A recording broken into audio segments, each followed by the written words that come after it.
Ser cristão é seguir as pegadas de Cristo.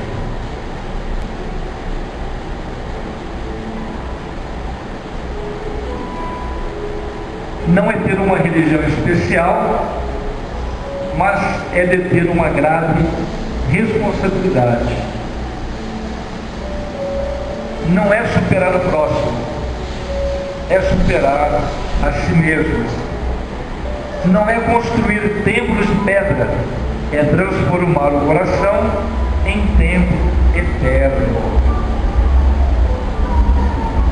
Se a mensagem fosse só isso, nós já sabíamos muito bem o que é ser espírito. Mas ela continua.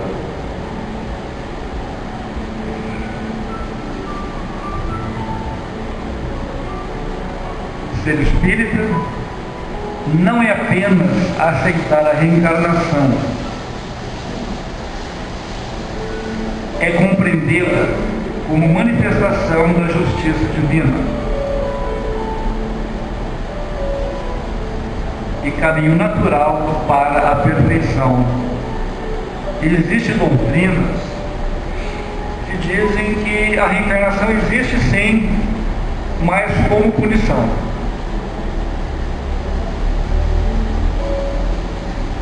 Então a nossa referência de espiritismo é aquilo que Emmanuel chama de espiritismo cristão, que é o espiritismo codificado por Allan Kardec, que aliás é o único espiritismo.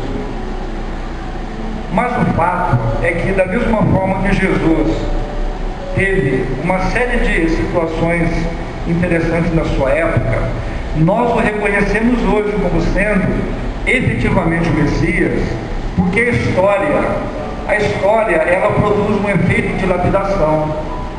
Mas no próprio Evangelho, os apóstolos ficam confusos, porque haviam outros que pregavam, se dizendo também o Messias. Então, relativamente ao Espiritismo, não é diferente. Da mesma forma que Kardec trabalhou o processo da codificação, outros também desenvolveram alguns estudos com princípios falsos. Então não é difícil, de repente, a gente pegar um livro e está escrito lá que a reencarnação existe, mas só como uma necessidade punitiva. E Allan Kardec, através dos espíritos superiores, deixa muito claro que a reencarnação é um processo da manifestação divina como um caminho natural para a perfeição. Não é só comunicar-se com os espíritos, porque todos indistintamente se comunicam mesmo sem o saber. É comunicar-se com os bons espíritos para se melhorar. Bem, com relação a essa comunicação dos espíritos, em uma reunião específica são trazidas entidades necessitadas. Essas entidades necessitadas, em contato com um médium que está bem, consciente e preparado, ela encontra todo um meio que lhe permite o esclarecimento. Aqui, essa comunicação somente com os bons espíritos é no nosso processo natural, na nossa vida de relação. É importante que tenhamos um padrão psíquico e emocional que faça com que estejamos sintonizados com a espiritualidade superior. Quem estabelece o padrão de comunicação e de sintonia somos nós. É por isso que nós sempre abrimos as reuniões espíritas com uma prece. Não é que a prece tenha o poder de atrair os bons espíritos. Eles estão presentes, porque o evento é compatível com aquilo que eles pregam. A prece, ela nos ajuda a um estado de emoção e de vibração que nos facilita o contato com eles que já estão conosco. Então, sentir a presença dos espíritos superiores requer um padrão vibratório elevado. E para ter um padrão vibratório elevado, nós precisamos de estar com os nossos sentimentos, com os nossos pensamentos e com as nossas ações compatíveis com essa elevação.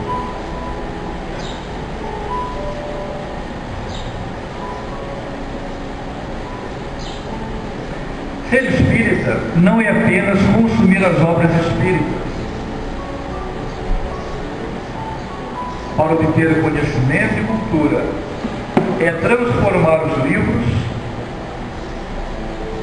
suas mensagens, em lições vivas para a própria mudança. Ser sem vivenciar é o mesmo que dizer sem fazer. O texto nos mostra que apenas o conhecimento não é suficiente, mas sem o conhecimento nós também não conseguimos avançar.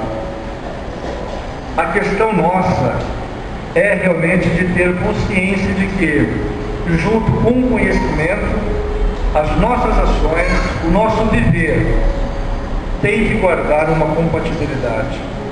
O Livro dos Espíritos, ele deixa claro que dentro do processo evolutivo, para espíritos que estão no grau em que estamos, o desenvolvimento intelectual, ele precede o desenvolvimento espiritual.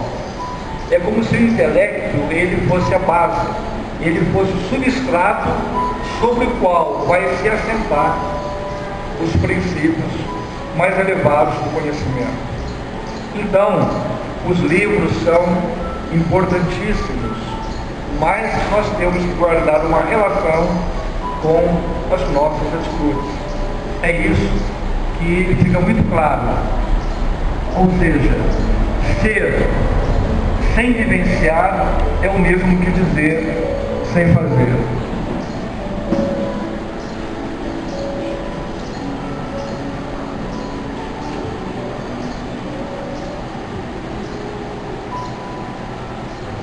Ser espírita não é internar-se no centro espírita, fugindo do mundo para não ser tentado. É conviver com todas as situações lá fora, sem alterar-se como espírita, como cristão. Essa relação nossa com o mundo, ela exige realmente uma vigilância muito grande. Eu sempre falo para os meus filhos, para mim mesmo, e procuro refletir muito sobre essas questões. Às vezes, o nosso reencontro com espíritos ligados ao nosso espírito passado vai se dar numa esquina em trânsito, às vezes numa outra passagem, e aí a nossa vida pode se multiplicar todinha. Nós vemos constantemente na televisão as notícias que nos deixam chocados.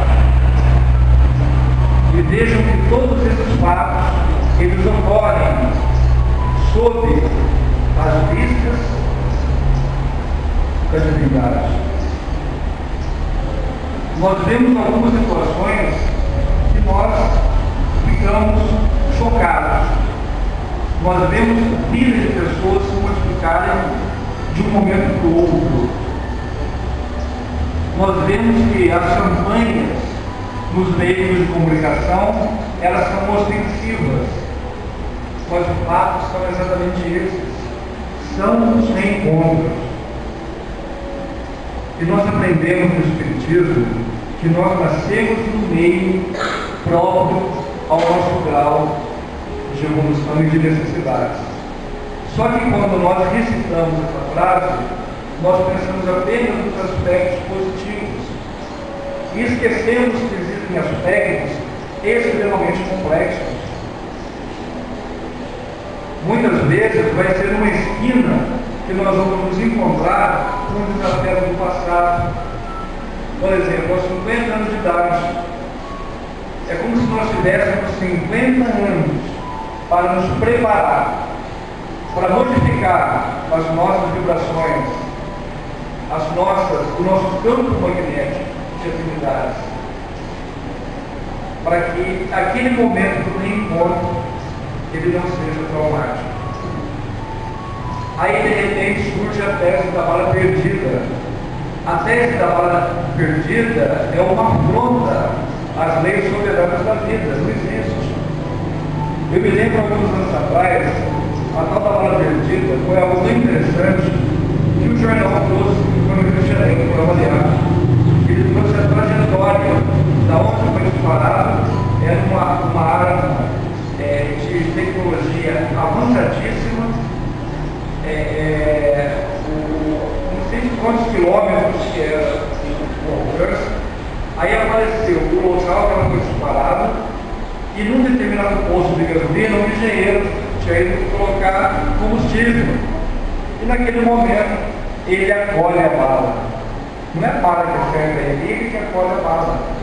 Foi algo tão, como dizemos aí, tão absurdo, que o jornal trouxe todos os edifícios, todos os monumentos, todos os obstáculos, e a bala foi passando milimetricamente até atingir o seu alvo. Será que isso ocorreu por um espírito divino? Nós sabemos que não. O equacionamento, ele é matemático, e a matemática, ela é uma ciência universal. Então, nós vivemos as experiências do cotidiano e temos oportunidades imensas de modificar o nosso padrão, de modificar exatamente aqueles fatores psíquicos e psicológicos que poderiam nos ajustar, digamos, nessa linha de tiro. Então, tudo isso são elementos para que nós possamos refletir a nossa existência. E o centro espírita, ele é sim, ele é o local para nós, onde nós protestamos sim a nossa fé, mas nós não vamos procurar